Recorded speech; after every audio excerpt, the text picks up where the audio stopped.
你有没有发现中产阶级真的是对政策来说都是个就被砍了，然后好像叫了政府也不太会管你这样反而很多那种菜市场大户啊，对不对啊？就没差他们买房子也不怎么办贷款，不然他就乱办贷款。乱办贷款的意思是他现在身上就有那么多钱，他就给他买下去，然后剩下差多少？差360，哈，这个办贷款就这样。他不是要跟你算几成，他是剩下那些零钱，对他来说零钱办贷款，所以他们反而很好办。那中产阶级这个要换屋真的是被卡得乱七八糟。现在是这样就是你不管小换大旧换新那就是导致夫妻其中一人席位的首购你要留着，你要直上大坪数，不然你之后怎么换？你第二屋4成，你这个东西要怎么换？你就是要把自己身上的其中一间房子卖掉夫妻啦，现在身上应该都会挂超过2间房子。先说结论都可以，但是你要注意豪宅线嗨，我是买房阿元，订阅买房阿元，我先祝你老了有房也有钱。我们在上一支影片聊了新手要怎么锁定目标如果你还没看的话，可以看一下，参考我推荐的做法。那今天我想跟你讨论该买小换大还是一次到位？今天来聊一个 PTT 上看到的讨论，我觉得蛮有趣的跟你分享。它的题目是这样子写，叫做该买小换大还是一次到位资金都够啊，然后买一间2房之后换4房，还是直接买4房啊，什么有没的。好，那就是说这个发文者是一个人生活，然后以致未来他住的人会变多，然后会需要住到4房我猜大概就结婚生小孩，然后或是要爸妈接来住这样，所以他在问应该先买2房就好，还是要直上4房？你看这个问题问得真好假设你已经知道你未来一定需要4房，那现阶段你要怎么办你要直上4房吗？好，先说结论，可以，但是有个前提这个前提叫做贷款资格，应该不存在什么人他买4房不用贷款的吧？那如果是这种人那我们就不讨论应该绝大部分你看到4房，如果你说套房应该还好，但你都到4房，应该都需要跟银行做贷款，那就会牵涉到贷款资格的问题。你买的第一间就是可以贷款8成首购嘛在台湾你是台湾的国民，首购就是无敌的，然后你还可以用新青安那第二间现在变成6成在今年的6月13号央行理监事会议13号下班前宣布14号实施了，那就变成说第二间只能贷款6成，你自备要4成第三间自备要6成就是说你要是买到第3间，那你1000万的房子你自备要600好，那所以现在的贷款的资格变严格了，那你应该怎么样？你应该要把第一间的资格留给这个4房为什么？因为4房它就是大坪数啊，那它总价一定是比较高的那当然就是拿这个珍贵的8成的席位的扣打，然后去扛这间4房不然呢，它一个比较高的总价，结果对你来说是第二屋，那第二屋的话你自备要4成，那怎么搞那如果未来你有能力，你要再补一间2房、3房什么的那你就会去动用到的剩下的什么，要么自备4成，要么自备6成的，就很硬就真的很硬那你考虑一件事情4房很容易摸到豪宅线因为你买的是4房嘛，它总价就是高嘛，所以很有可能你需要考虑豪宅线的问题。以我所在的高雄来说，就是4000万我随便找一件给你看先说以下这个范例是我乱找的我没有说推荐我只是找来当案例这样子。好，你看来这个对吧？打个马赛克来，它开价已经开到多少？3700。对吧？那假设你杀价杀一杀，你3500把它买下来好了，那你要卖的下一手你有增值的话，你下一手是不是超过4000？对啊，那他要怎么买？好，那他超过豪宅线，那银行只会贷4成，你要自备6成。好，那假设是4000万的6成，4624身上现金2400万，2400万你就买个4000万的东西，不是很奇怪吗？对啊。所以这个就是豪宅线的问题会很难卖身上有2400万现金的人他不会买这种东西。我告诉你他更可能的做法是他拆成2笔1200然后去囤2间3房就这样。那所以你要找的反而是像这种，来我找给你看这个我也一样，这我乱找，我不是说我推荐好就乱找的。来25802580，好2580来。就给它增值1000万哦。假设它就涨到3580，你要卖的时候，你开3580来卖。你下一手摸到豪宅线了吗？没有，对不对？所以下一手还可以贷款80%哦。那你要试房，那你大概要挑这种房子哦。为什么？因为一摸到豪宅线，你几乎是卖不出去的哦，就会卖超级久。啊，这个还记得我们之前讲吗？你房子想要好卖，就要怎样？你要让下一手好贷款。好贷款，那豪宅线以下下一手就是可以贷款80%，如果他首购的话哦，那豪宅线以上下一手，即使是他首购哦，首购明明有资格，那他也只能贷款40%，就很硬啊，总价那么高，对不对？哦，所以我会建议你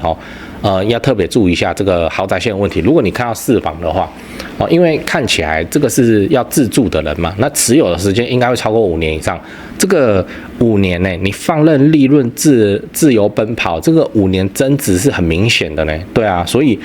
你大概就要像我说的第2种物件这样，就3000以下哦，然后来让它增值个500、800、1000，然后那下一手还是摸不到豪宅线哦，就要这样。这种东西啊，哦，目前以高雄来说都在补涨中哦，就是它涨得很快啊。好，那豪宅线很麻烦哦，贷款息位的问题这个更麻烦哦。那最后你要知道我不会这样买。好，那如果是我的话，我会不会这样买？不会哦，因为这样的 CP 值太低了。4房它的涨幅你真的跟2房啊、跟3房比起来啊，就真的还好哦，真的还好。所以更合理的措施是什么？更合理的措施是你明明有4房的自备，可是你去买2间2房，好，2间2房，2间2房同一笔钱你去买1间4房，跟你买2间2房，2间2房资产膨胀的速度会比那个4房来得快。真的是这样那如果你有对象的话，就你的另一半就夫妻嘛那就有2间都可以贷款80%那比较好的剧本就是1间80%你拿来自住那另一间就看你要出租或是干嘛。如果你到时候真的要换4房的话，会需要把1间卖掉，然后清出你超高贷款的息位来接这个4房就是这样。这还是有一个前提就是你买的这2间2房可能持有都要超过5年所以你持有超过5年，你膨胀才膨胀得了嘛？你之后把它卖掉，你手上的自备才会厚才能去看这种高总价的4房你看我的思考它剧本就是长这样。如果今天我这个2房可能住不满5年。那我就只上4房就省去舟车劳顿啊，要搬家要干嘛或怎么样的。但如果我确定我先熬个5年的话，那我就先吃这2房的资产膨胀，等时间的红利让未来可以直接直上更好的4房剧本就是长这样。我们在自产之前这些剧本都要先想好然后想好之后去对答案，然后按照剧本来操作这样输的几率会非常的小，真的还会让我们输的大概只剩下对面打过来，对不对？我会员影片有一集专门分析这个跟超大地震就这样讲完了我们今天讲，你明明知道你未来会需要4房，那你是要小换大还是一次到位那我先跟你分享了这个网友的问题他现在能力就已经有足够，然后已知道未来有4房的需求，要不要直上4房那我先提醒一次到位要注意的事情如果你要买的是4房，下一手可能会有撞到豪宅线的问题那很多人就你房子会变得超级之难卖就对了那所以你在找4房的时候，尽量找我说中南部嘛，那就是大概现在还在3000以下的它即使增值1000万，你下一手还是可以贷款80%就现在豪宅线。当然啦，这边要讲一个都市传说，就是一直说豪宅线会上调但是要上调不是现在调啊，对不对？现在是嫌房价不够高，民怨不够爆裂吗？这怎么会是现在调所以就是要买一个离豪宅线还比较远的。那既然离豪宅线比较远，那它又是4房，那显然就是中古电梯大楼中古电梯大楼比较有可能实现不然就是一个中古透天。你真的豪宅规格的社区4房那应该都是直接超过豪宅线的那如果我没有现在要住我大概5年后才会发生要换4房的需求的话，我一定先买同一笔钱，我先买2间2房然后等那个增值到时候我的头期款更厚，然后我就直上个4房我4房说不定可以自备更多那我就不需要扛贷款扛得那么辛苦好，那最后我想问你，如果换作是你的话，你在钱有够的情况之下你会怎么做？你会直接直上4房，还是先买2房等增值，之后再考虑4房，或是你有其他的策略？欢迎留言跟大家讨论一下，我也想看看还有没有什么神招对，我先告诉你3个东西第一，我的付费会员频道1个月月付250，这个欢迎加入直接抄我做的房地产作业就好了，这不香吗？你自己去看会员影片的封面，讲的议题啊，都比平常的影片猛上好几节。那会员的问题我也会认真回答不是会员我就简单回答，这拍谁这没办法，这个问题实在太多了。好啦，第2个，自产高雄。买房阿元观众专用 LINE， 这个是我长期配合的房仲店台湾房屋美术之星店，这个不赘述了，以前的片尾都讲过，反正已经有超过2000位观众加他们也超过50几位观众跟他们买高雄低总价自产的房子你也可以加他们他们会不定期的 po 自产用的房子好，那他们的 LINE ID 是小老鼠勾勾勾勾勾5个勾小老鼠勾勾勾勾第3个，自产台北新北买房阿元观众专用 LINE， 刚刚讲高雄的吧现在台北新北的专用 LINE如果你是钟情于台北市、新北市房地产的朋友，那你就加这个 LINE 这个是我台北市房地产的前辈，当然啦，台北市的本金门槛就很高你自备要超过500万，这个就是常态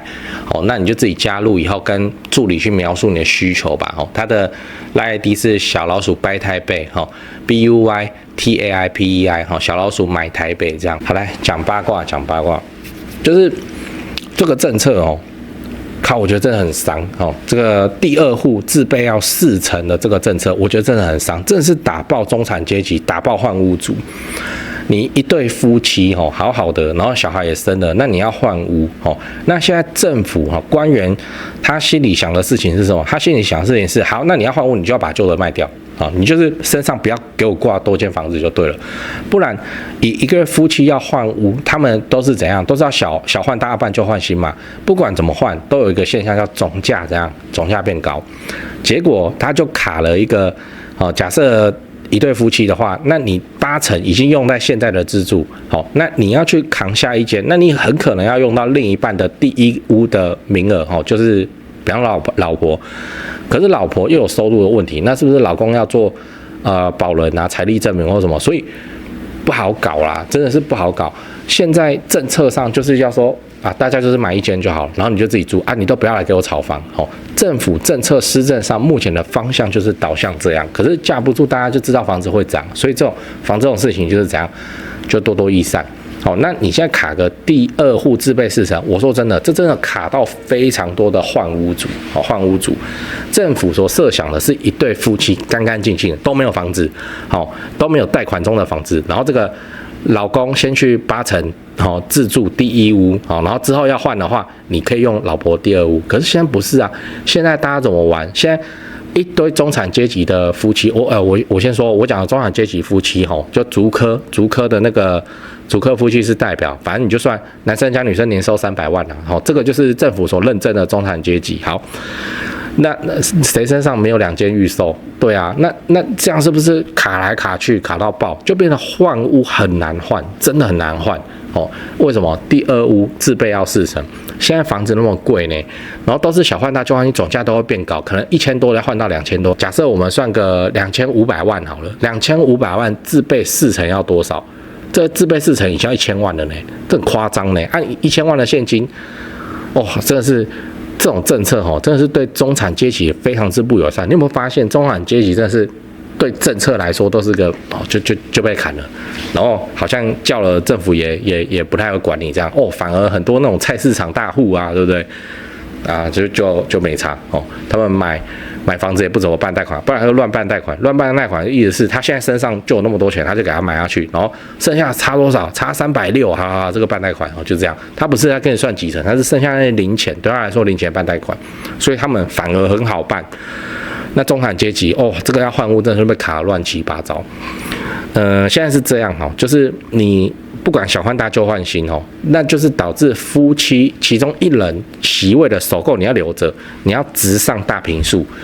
不然你之后怎么换？你第2屋40%，你这个东西要怎么换？你就是要把自己身上的其中一间房子卖掉夫妻啦，现在身上应该都会挂超过2间房子。不然关心房地产，关心假的嘛，哦，这个有在观察房地产，有没有早就上车了？好，那就变成说，必须要逼他清出这个80%的席位，哦，然后才来去接这个小换大旧换新更高总价的东西，不然要怎么买？怎么买？很痛苦啊，怎么买？哎，这个。我也不知道怎么讲，反正就是啊，这个第二户自备市场我也被打到嘛。那还好，我们现在都看低总价。你看第二户自备市场，那逼什么？逼大家市场上的钱往低总价去走呢？往低总价去走，低总价又喷，对不对？不会讲呢。总之就是贷款席位哈。这个你首购8成，然后你第二屋现在是6成，哈，这2个席位都非常珍贵。你现在有没有发现首购8成的席位非常非常之珍贵？你拿来自产就会搞得你自己住不到好房子。那一对夫妻的话，最好都要善用老公自己的首购8成，然后老婆自己的首购8成这样的席位，然后去做看怎么安排，这样你才有机会顺顺利利的小换大旧换新。不然啊，以那种都卡预售的。你假设你预售5年后盖好，然后你现在去看一间4房，然后你用老婆的名字，然后你做保人怎样的好，你真的8成，然后去贷款8成去扛了一间4房，然后你预售快要交屋了，你怎么办？预售现在那么贵呢，对不对？那预售不管对老公老婆来说都是第二屋，第二屋就是自备要4成，难办啊，真的很难办啊，怎么办？现在没办法，现在就是这样啊。然后房地产政策我一直强调，以现在看起来只会变严。我们没有看到任何会被松绑的迹象，所以还是那句老话现在的门槛高不高？非常之高。但是你能上车，你要不要上？我会建议你赶快要上。为什么？因为我们预期接下来的房地产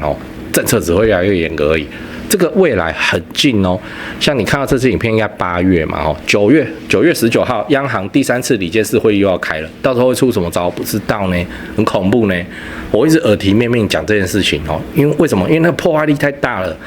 我们上一次6月13号，6月13号的央行理监事会议就出了一个第二户自备要拉高到4成，之前是3成拉高到4成。不就一堆人抓了蛋就突然要补1成，1000-2000万的房子补1成200多呢，这怎么补？好像9月又要来一次，12月还有一次所以很快呢，这个未来很快就要来了。如果你还没有上车的话，最好是趁现在。我知道现在门槛很高，可是将来的门槛今年之内年底之前，这个一定这个门槛还会更高。好，跟你分享了，这换屋主就是这样，中产阶级就是这样，怎么样都是被打的那一群有点可怜。